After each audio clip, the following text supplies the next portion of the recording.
If you're a new Tesla owner or you're just about to become one, congratulations. Gas stations are now basically just places you stop for energy drinks, beef jerkies, and questionable roller hot dogs. These are the first things I would set up immediately after buying a Tesla. First thing, set up your driver profile. This sounds basic, but this is like one of those things that makes the car feel like it actually belongs to you. Once you create a profile, the car saves your seat position, mirrors, steering wheel, climate settings, navigation preferences, and a bunch of other little things that you do not want to keep changing every single time you get in. And make sure you link that profile to your phone key, because once you do that, every time you walk up to the car with your phone, it knows it's you. The seats move, the mirrors adjust, your settings are there. It's not just convenient, but it's one of those things that make normal cars start feeling outdated. And here's a tip for you. Create a guest profile. Because the first week you own a Tesla, someone is bound to ask if they can drive. Your brother, your dad, your uncle, your friend from work. And the last thing you want is for someone to move your seat into a NASCAR mode, changing your mirrors, blasting the AC, and somehow messing up every setting you just spent 30 minutes dialing in. So just make a guest profile and let them destroy that one instead. Second thing is set up your home and work address. That sounds a little bit simple, but it matters. Once you set up your home and work address, the car becomes way easier every single day. You get in, you tap home, and it routes you there. You tap work, same thing. And with a Tesla, navigation is just a bit more important than people realize. The car uses it for battery estimations, supercharging planning, traffic, arrival of percentage, and preconditioning the car if you're gonna charge it.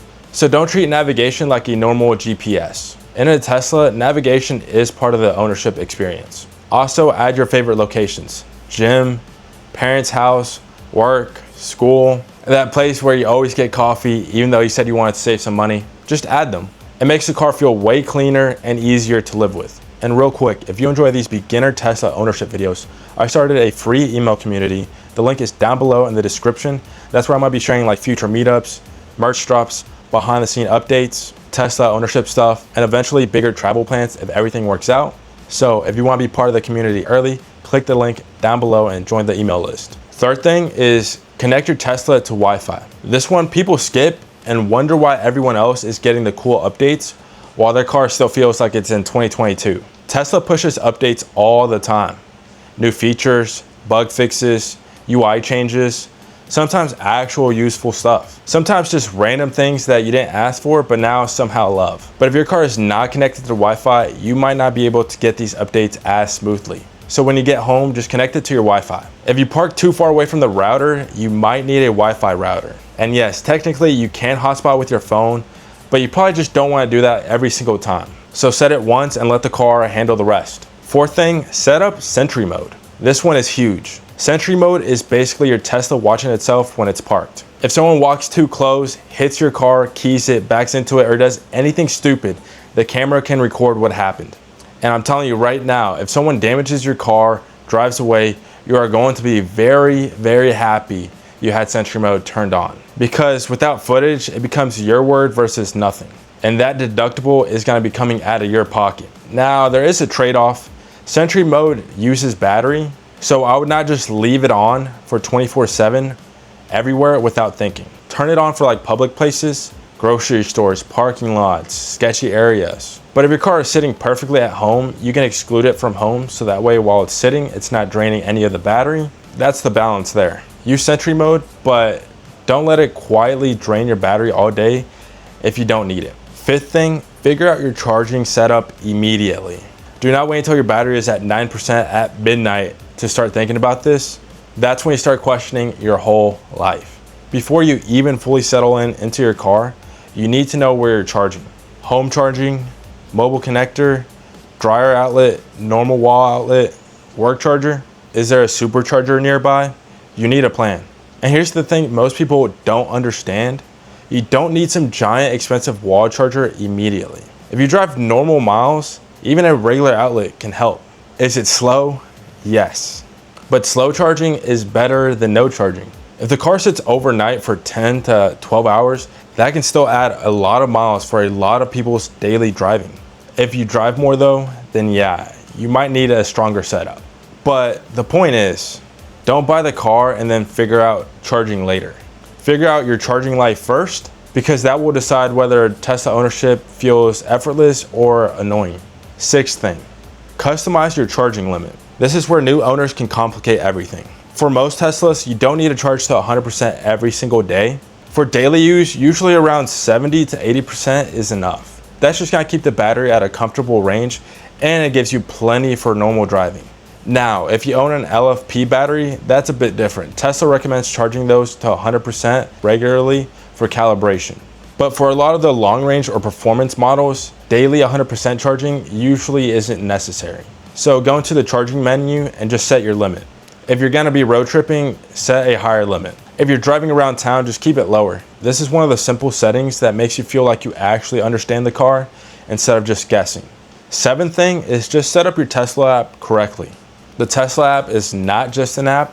It's basically your key, your remote, your climate control, your charger monitor, your camera viewer, and your did I lock the car anxiety reducer all in one. Set up your payment method, because that's how supercharging works. You pull up, you plug in, you charge, and then you leave. No card machine, no extra app. You're not just there standing trying to figure out a gas pump from 2006. But that's only gonna work smoothly if you have the payment method already set up. Also, customize your app shortcuts. Put the things that you actually use up front. Climate, frunk, trunk, charge port, defrost, whatever just matters to you. The app is honestly one of the biggest reasons Teslas feel so different, so don't ignore it. Eighth thing is just set up your autopilot or full self-driving carefully.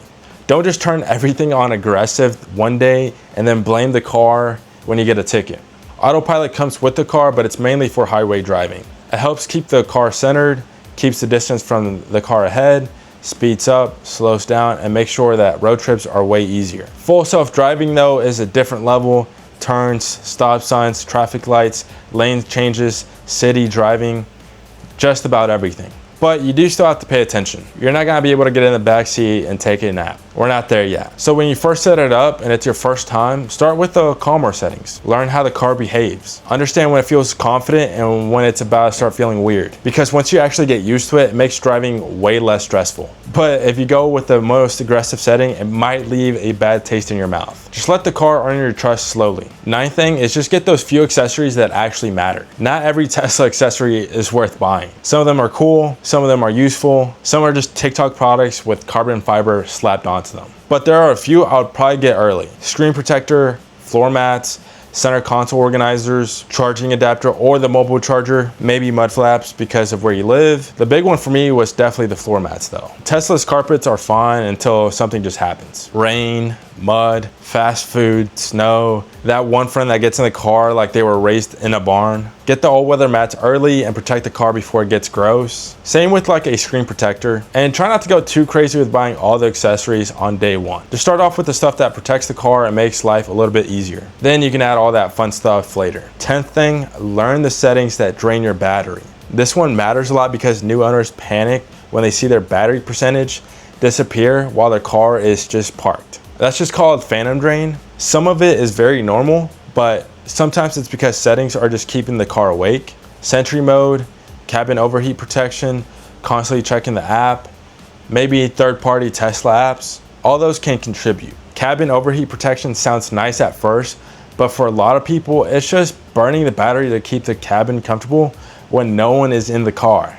Tesla even says it's mainly for comfort and not protecting the car. So go through those settings and actually understand what they do. Don't just leave everything on because it sounds cool. That's how you come back from work and wonder why your battery dropped way more than expected.